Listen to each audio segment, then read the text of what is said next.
All right, good afternoon. We are delighted to be joined by the Chairperson of the African Union Commission, Moussa Faki Mahamat, and of course the Secretary-General. They have just concluded the 7th African Union United Nations annual conference, which took place earlier today. We will hear from both leaders. We'll have some time for questions. And as a reminder, we have our wonderful interpreters in the back, French, English, and English French. Voilà. Monsieur Faki, s'il vous plaît.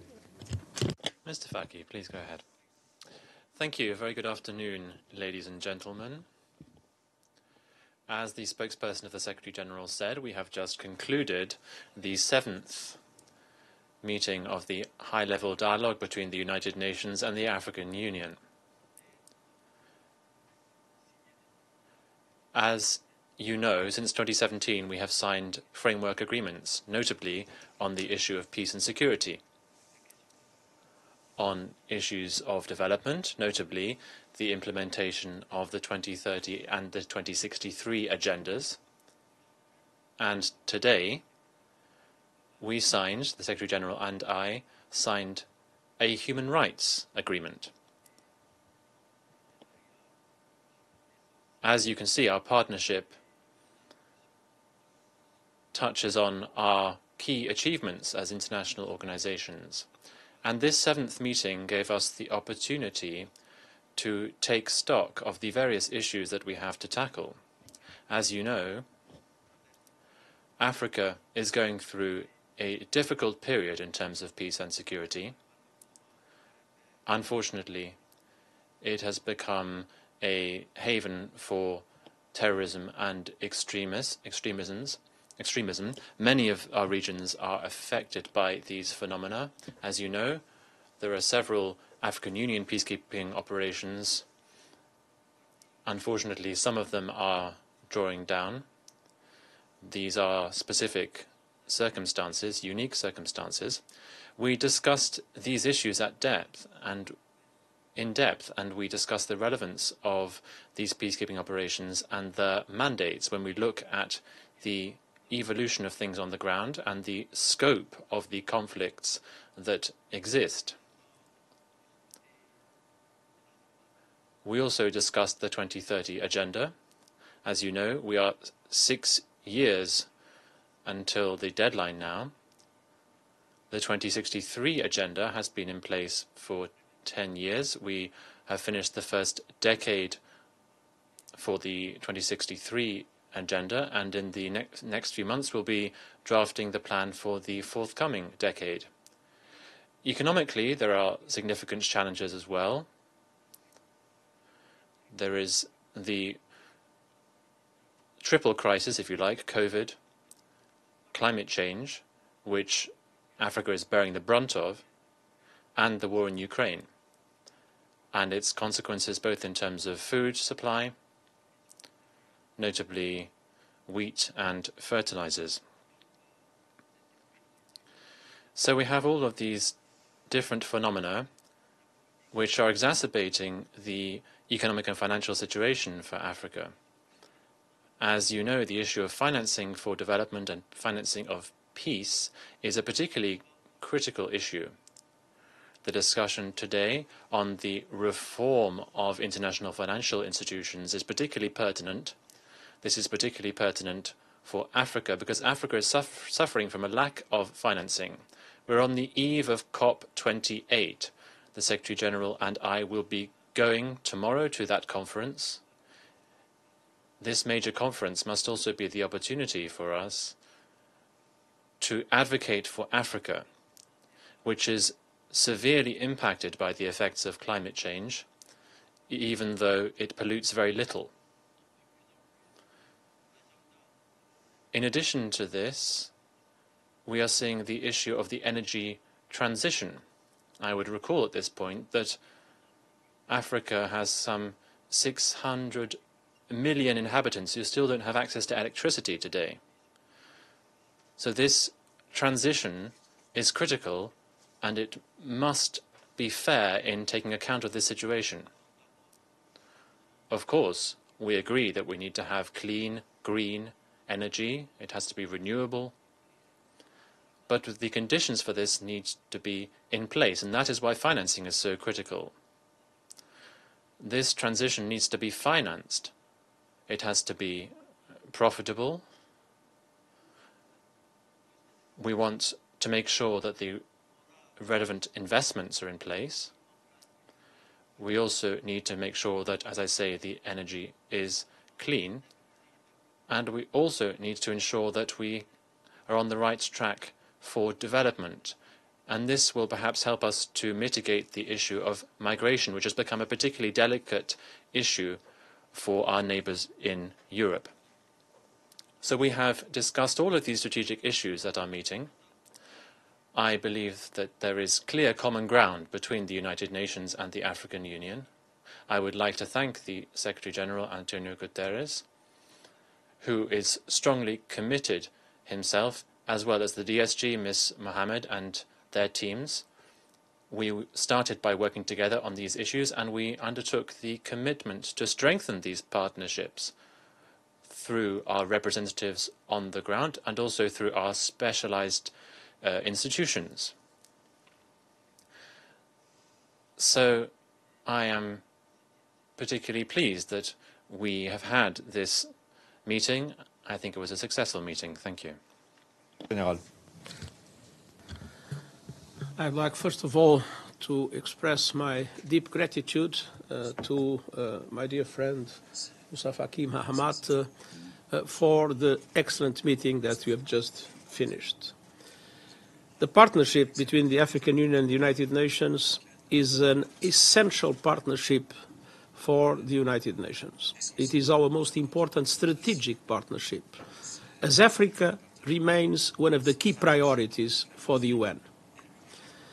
And that priority is based on the clear perception that we must work with the African Union based on the principle of African-led solutions for African problems in all dimensions: peace and security, development, climate.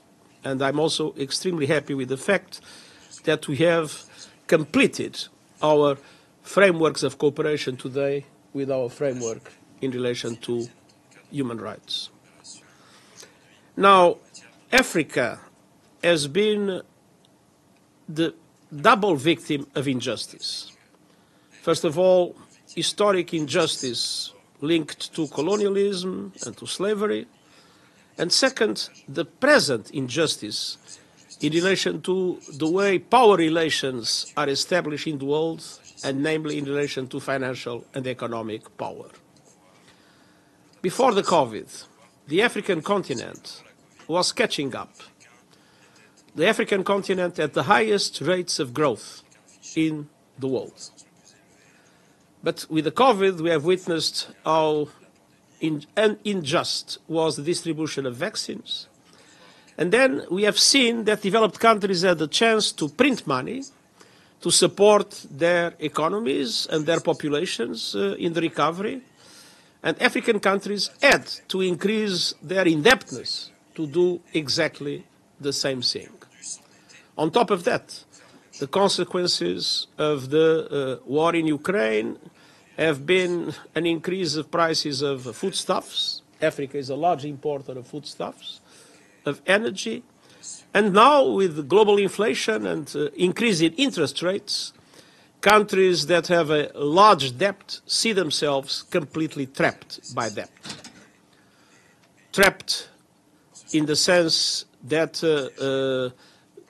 they are not in a position to fully respond to the needs to finance that debt. And we have seen today the extremely bad news that have happened in relation to Zambia. That demonstrates once again how inadequate is the framework that was established by the G20 for debt relief in the world. But on top of that, countries have no fiscal space to respond to the basic needs of their population, and especially to their young population, as in Africa the youth represents the majority of the population. And that brings with it inevitably an enormous frustration. And this kind of frustration is the seed for instability, is the seed for conflict, is the seed for coup d'etats, and for a number of other recent developments that have undermined the peace and security in the African continent. And it's very important to give a double response to those problems of peace and security. First of all, to recognize that peacekeeping missions do not make sense where there is no peace to keep, and that we need peace enforcing and counter-terrorism operations in Africa, led by the African Union, and with a full mandate of the Security Council under Chapter 7 and assessed contributions to finance those missions. They are the only way to be effective in fighting the kind of violence and terrorism that is now proliferating in many African countries. And second, we need to mobilize the international community to address the economic and social root causes of conflict. And that is why we are so keen on the need for reforming international financial institutions in order to make sure that they correspond to today's economy and not to the economy after the Second World War, and that developing countries have an increased role in the power system related to the decisions taken in relation to economy and finance. That is why we have been insisting on the need to change the business model of multilateral development banks, on effective debt relief, on the SDG stimulus, as a key instrument to allow African countries to be able to find the fiscal space necessary to address the basic needs of their population, which of course will also have as a consequence to improve their capacity to guarantee stability, to guarantee democracy, and to guarantee peace. And the African Union can count on the very strong commitment of the United Nations fighting for the reforms that are absolutely necessary, not for this expression of simple solidarity, but for the expression of justice. What Africa needs above all is justice in international relations, because Africa has been the victim of the structural injustices of our international relations. At the same time, I would like to say that we are totally committed to work with the African Union in all areas of our common activity, and we intend to do everything in order to guarantee that in the field, at country level, our agents will work very closely with the African Union agents to make sure that the perfect common understanding we have about African and global problems will translate into also an effective cooperation at country and sub-regional level in the continent. I believe this meeting has shown that we have a total identity of points of view, and this meeting will bolster our cooperation and make it even more effective with a very strong mutual commitment to the people of the African continent. Thank you very much, Secretary-General. We have time for a few questions. You go first, and I would ask you, please, to try to keep it to the subject at hand. Valeria, please. Will do my best. Yeah. Thank you. Thank you so much, Mr. Chairperson and Mr. Secretary-General, on behalf of ANCA for this press conference. To you, Chairperson, on climate, so do you really expect a concrete turning point in commitments regarding African countries during COP28? And if I may, to the Secretary-General, on Middle East, these few days of pauses gives all sides some breathing space. But the critical question now is, what happens whenever the negotiated truce will expire? Thank you so much. The COP is an important meeting. We'll be at the 28th COP. But each COP shouldn't look alike. I think that climate change and the consequences thereof are a reality today.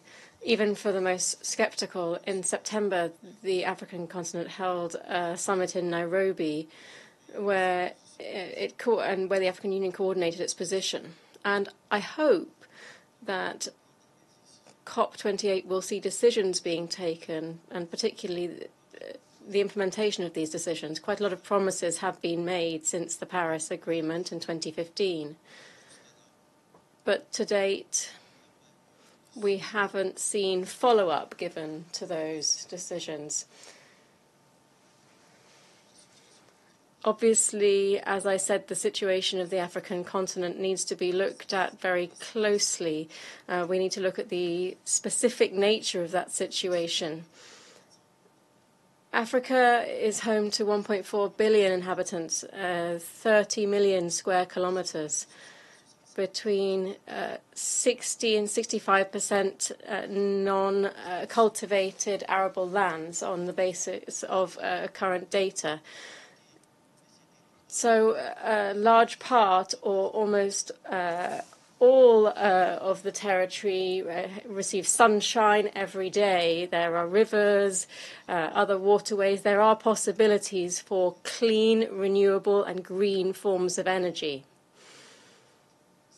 But we insist that we need to have considerable investment and necessary technology to be made available so that once and for all, I hope that this investment is profitable, will allow us to produce this energy to enable the African continent to have the necessary energy for its development, for its industrialization. When I said that almost half of the population doesn't even have electricity, doesn't even have electric lighting. So there is quite a specific situation on the African continent. I know that in Glasgow, decisions were made to not fund fossil fuel energies. We're all in favor of clean energy, but this has to be done gradually and depending on the needs of countries.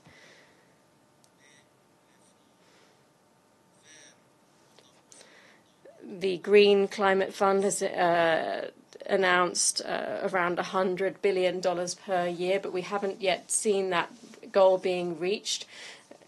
And we have 10 times higher needs according to specific estimates that have been drawn up. So we are hoping that specific measures will be taken at this COP28. First of all, I'd like to say that the truce was a step in the right direction, was a symbol of hope, but it doesn't solve the key problems we face. That is why we have been insisting on the need of a humanitarian ceasefire, leading to the unconditional and the immediate release of all hostages and to the possibility to have effective humanitarian aid to all people in Gaza, wherever they live. Thank you. Sherwin Bryce-Pease, South African Broadcasting. Chairman Faki, Secretary-General Guterres, we are witnessing a trend on the African continent where UN peacekeeping missions, political missions are asked to withdraw before their mandates are complete. You both touched on this in your opening remarks. We see this in Mali, a chaotic withdrawal of UN peacekeeping forces there. To Sudan now is pending in terms of the political mission there, and the DRC, of course, is waiting in the wings. What does it say about the future of UN peacekeeping, the role of the African Union in that regard moving forward, given the scenes and scenarios and the theaters that are playing themselves out before our eyes today? And then on Sudan, the UN Special Advisor on the Prevention of Genocide warned earlier this month of horrific levels of violence with signs of atrocity crimes being committed, particularly in West Darfur. Is this a failure of the African Union? Is it a failure of IGAD? Is it a failure of the United Nations? Yes, the two military factions are the key protagonists here, but what role has the international community played in terms of this failure? Thank you. The peacekeeping missions in Africa, well, of course, were at the heart of our discussions this morning. And the first was in May 1960, the first peacekeeping mission. But the nature of the threat has changed in Africa. Rather than peacekeeping, it's a case of bringing about peace in many areas. So the current mandates, as they currently stand, are not in line with the nature of the challenges that we're often seeing in Africa. That's not the result of a lack of saying this for many years. In Mali, we have been saying that there was the possibility of the threat in the north of Mali spilling over into other countries, including Burkina Faso. Only by looking at that example, I think it is quite natural, therefore, to review the situation. Our approach in the African Union, and this is something that is shared by the SG, is that the nature of these threats that we are seeing in Africa needs to see an appropriate response. We have proposed making our forces available, but these forces need to be financed by the UN budget. This is a threat to peace and security, and therefore it is the responsibility of the United Nations Security Council. I think that, of course, every situation requires a tailored response. Where the changes are needed, then these changes need to be implemented. I think that is exactly what we are expecting. Now, the debate today is to ensure that the Security Council accords the necessary financing for these operations to be as such. Thank you. An observation. The drawdown of the Mali operation is not chaotic. It is taking place as planned, and I must say that the operation of withdrawal from Kidal, Tessalit and Agalok of a convoy with 14 kilometers, being able to do so with lots of IED around on the way, without the possibility of having air surveillance because it was denied by the Malian authorities, and to be able to come to Gao without one single casualty, one single peacekeeper dying, is a remarkable operation. And I want to pay tribute to the courage of the peacekeepers that have done it.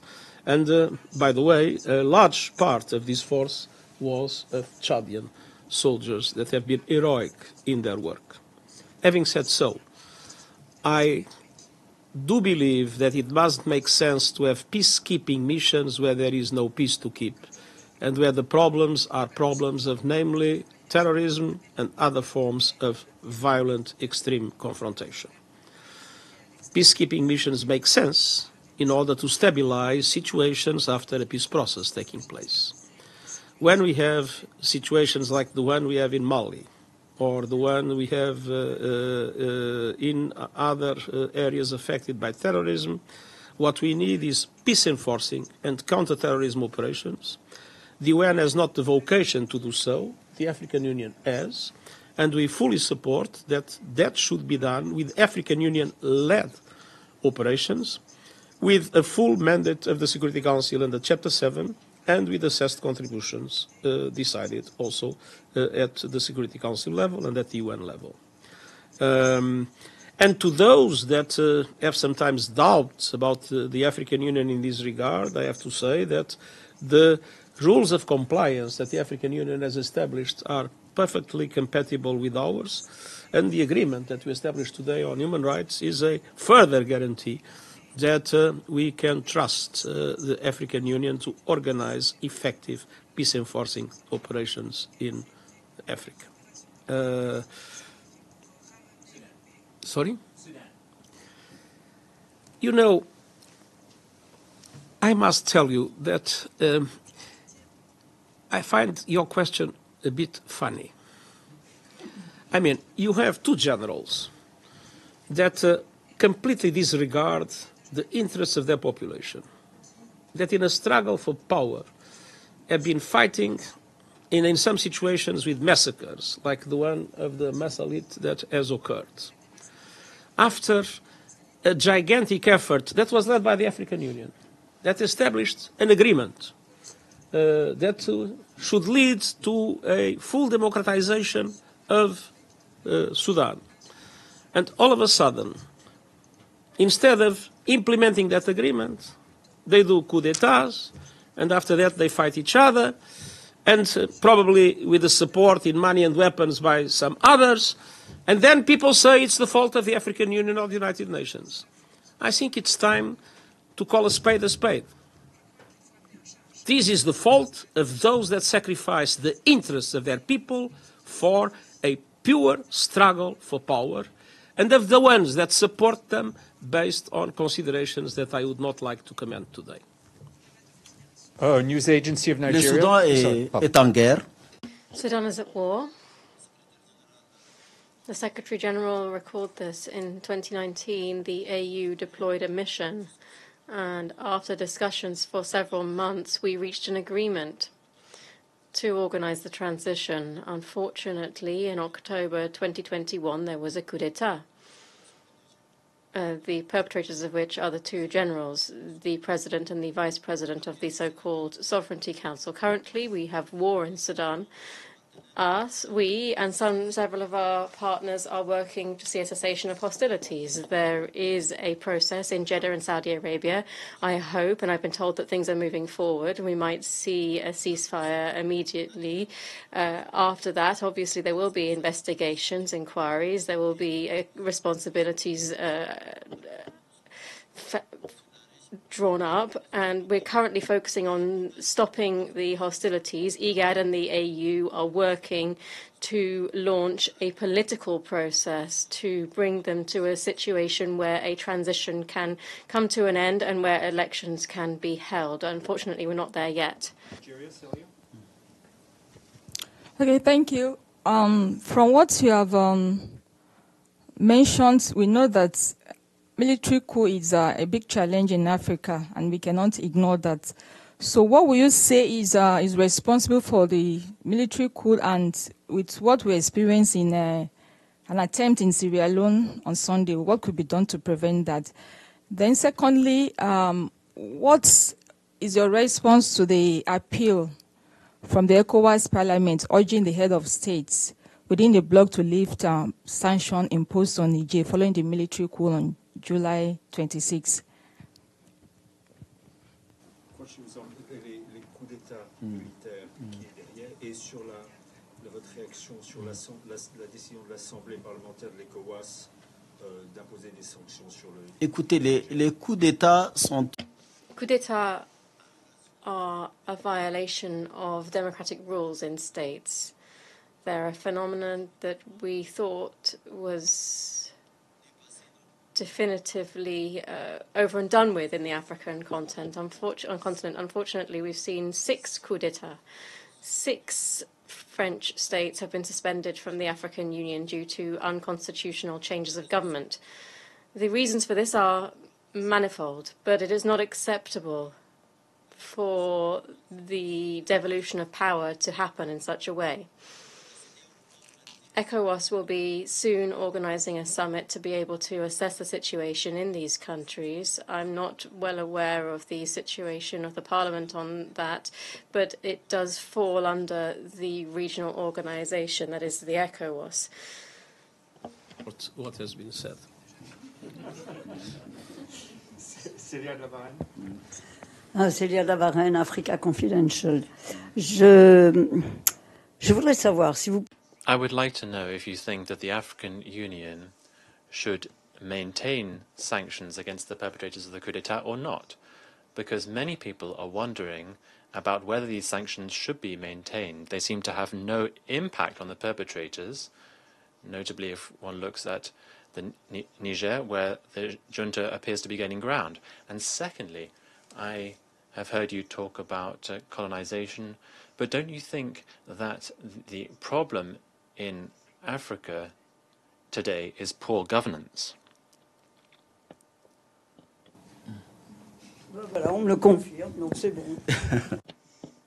La question du gouvernement. Of course, the issue of governance is at the heart of that.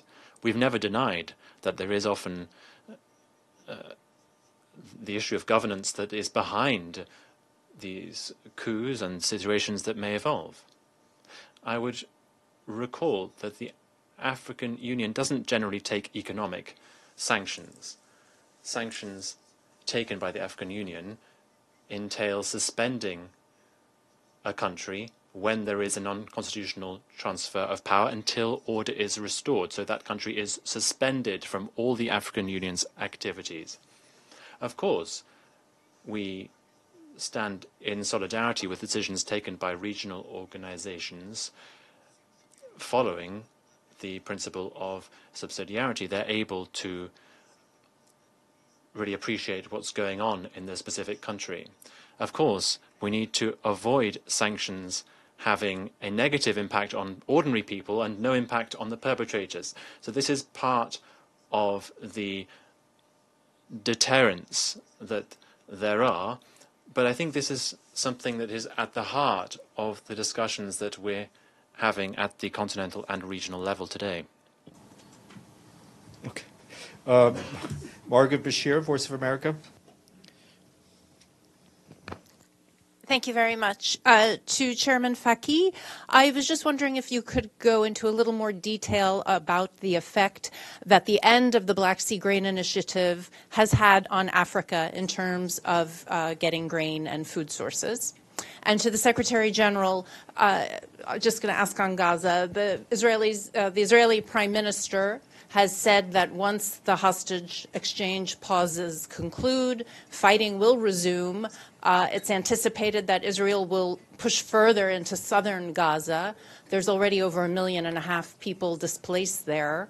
What's your message to the Israeli government as it conducts its military activities going forward? And will it be possible to continue to deliver aid in such circumstances and such hostilities? La deuxième question, c'était pour le secrétaire général sur la première, c'est sur l'accès des céréales d'Ukraine. Sur les conséquences de la fin de l'accord de la mer Noire sur... De toutes les façons, c'est... In any case, what's happening in Ukraine is having a direct impact all over the world, particularly the African continent, which is a net importer of grain and fertilizers. That's why, since the outset of this, the African continent very much wanted, and I think that I was one of the first to react, to ensure that this conflict could have a political solution, and preferably under the auspices of the UN, because we know and we've seen as a result of this that the consequences on the African economy and households are disastrous. Firstly, we see increasing prices of energy, food products, and also fertilizers. This is having a negative impact on productivity in African agriculture. That's why we welcomed the Secretary-General's efforts, together with Turkey, to reach this grain agreement. And we firmly encourage this approach to try to find solutions on this side, and beyond this, to find a political solution to what's happening between Ukraine and Russia. My message is very clear. We need a humanitarian ceasefire. We have a dramatic humanitarian situation. At the same time, we want to have the full release of all hostages that we believe should be unconditional and immediate, but we need a humanitarian ceasefire in Gaza now. Thank you very much. We unfortunately have to go. Thank you. Merci.